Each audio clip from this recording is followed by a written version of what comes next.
Bonjour, la belle entreprise vous propose un coup de projecteur sur l'apport du design et du numérique dans les métiers d'art en découvrant les actions menées par la Chambre de métiers et de l'artisanat du Tarn-et-Garonne en compagnie de Damien Derriès, conseiller économique à la dite Chambre. Bonjour Damien. Bonjour. Et de William Penaud qui est artisan céramiste. Bonjour William. Bonjour. Pour commencer, Damien, s'il vous plaît, est-ce qu'on peut redéfinir les métiers d'art ? Alors, les métiers d'art, ce sont un ensemble d'activités, de métiers, qui relèvent de métiers de la création, de métiers de la restauration de patrimoine.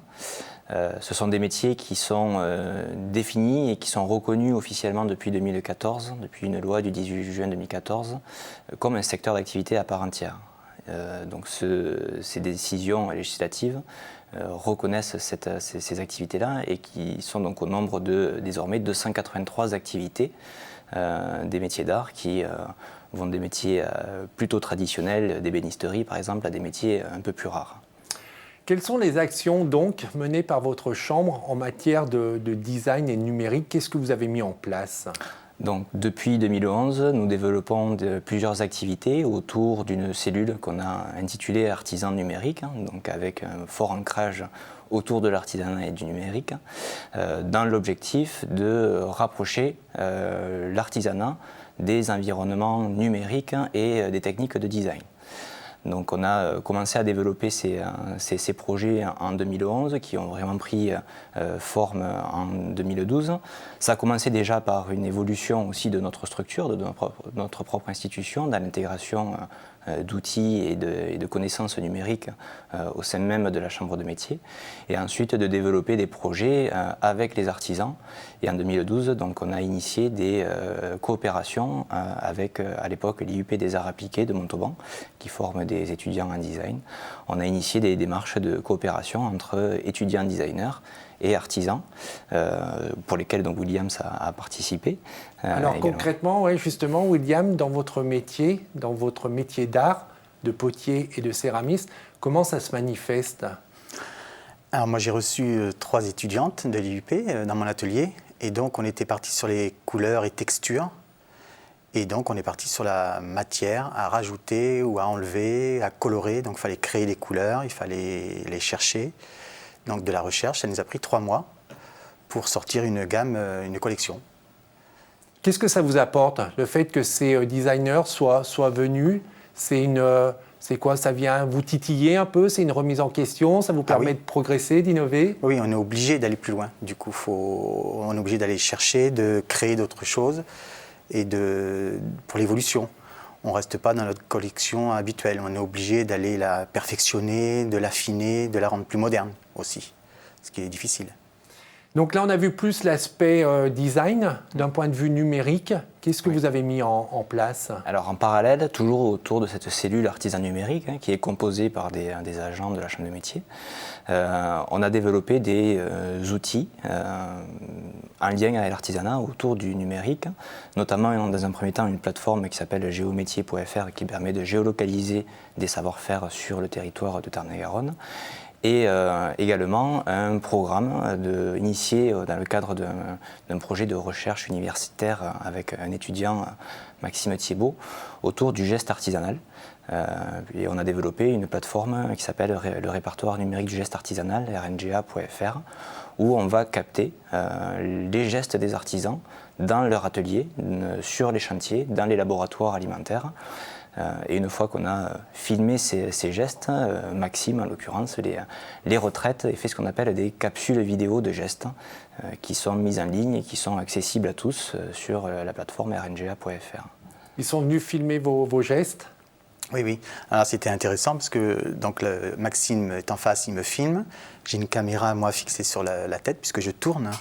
Et donc on voit vraiment bien vos gestes de tourneur, de tournage, de tournassage, d'émaillage. Et ensuite, il a projeté sur mon objet qui avait été tourné.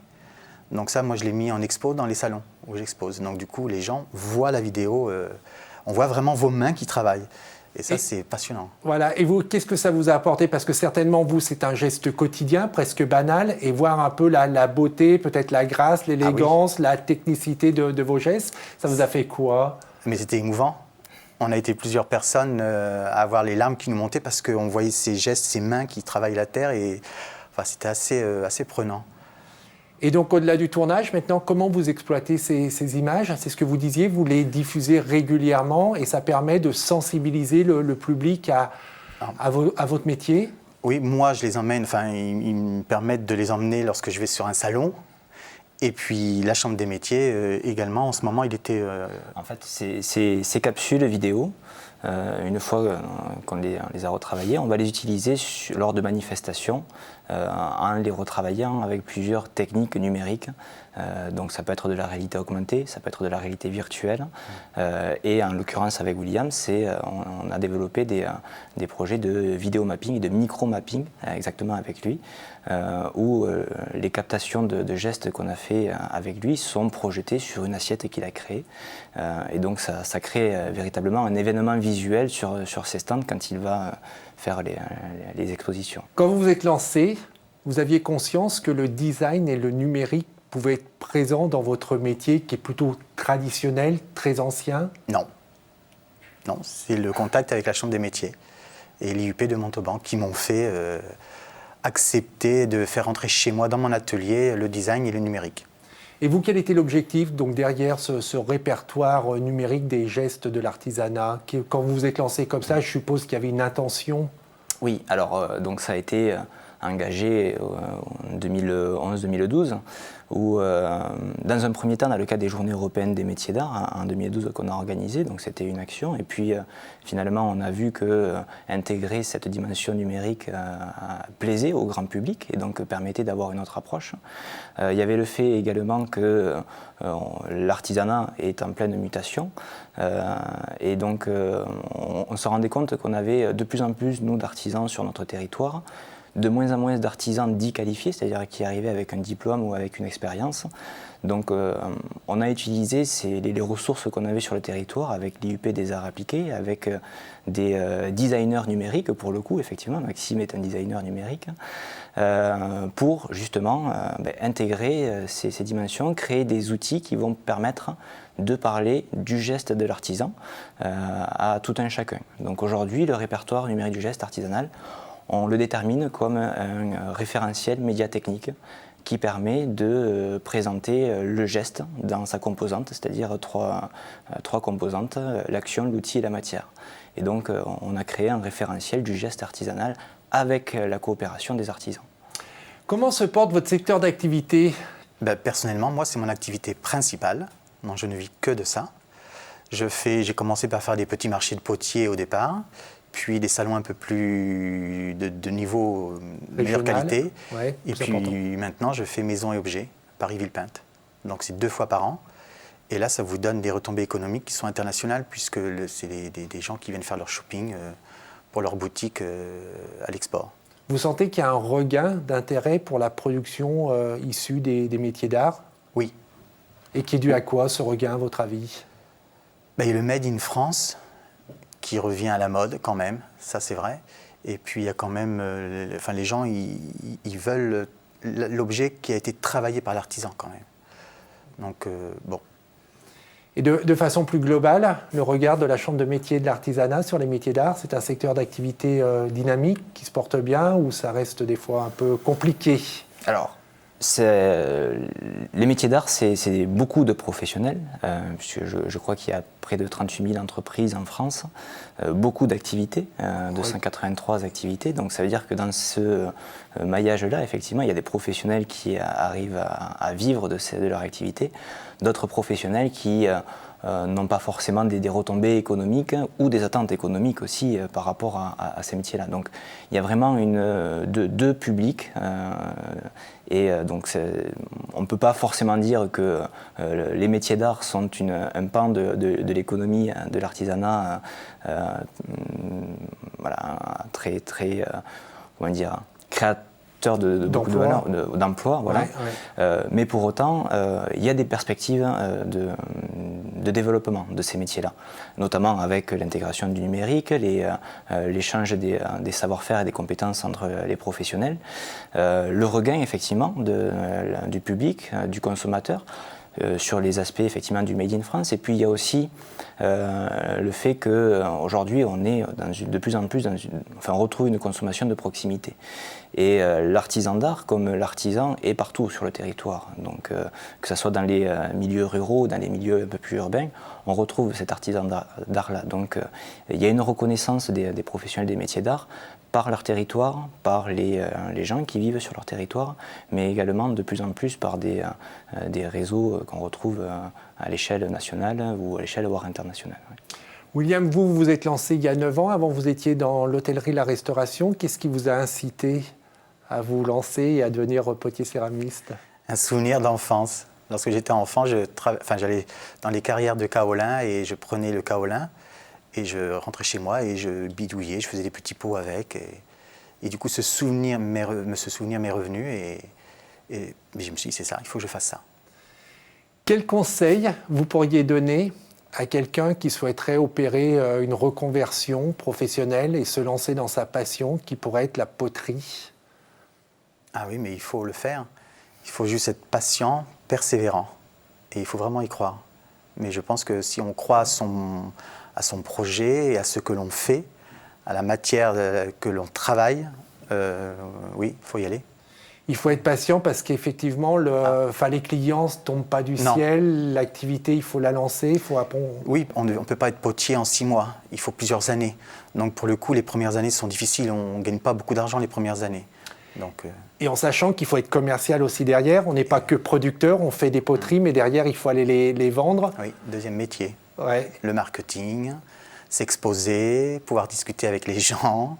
Et ça, c'est compliqué aussi. Et puis le numérique, les langues, maintenant aussi, il y a beaucoup de choses. Et des fois, certains artisans sont vraiment sur la production. Effectivement, l'aspect vente les effraie un petit peu. Vous, comment vous avez surmonté cet obstacle?